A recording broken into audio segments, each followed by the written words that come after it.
حضرت عبداللہ بن عمر رضی اللہ عنہ روایت کرتے ہیں کہ رسول اکرم صلی اللہ علیہ وسلم نماز شروع کرتے وقت اپنے دونوں ہاتھوں کو کندھوں تک اٹھاتے، اسی طرح جب رکوع کے لیے اللہ اکبر کہتے اور جب اپنا سر رکوع سے اٹھاتے تو دونوں ہاتھ بھی اٹھاتے اور رکوع سے سر مبارک اٹھاتے ہوئے سمیع اللہ لمن حمیدہ ربنا ولک الحمد کہتے تھے۔ سجدہ میں جاتے وقت آپ صلی اللہ علیہ وسلم رفع یدین نہیں کرتے تھے۔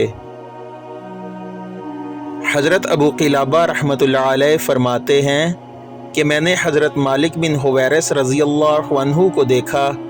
کہ جب وہ نماز شروع کرتے تو تکبیر تحریمہ کے ساتھ رفع یدین بھی کرتے، پھر جب رکوع میں جاتے اس وقت بھی رفع یدین کرتے، اور جب رکوع سے سر اٹھاتے تب بھی رفع یدین کرتے۔ اور حضرت مالک بن حویرث رضی اللہ عنہ نے بیان کیا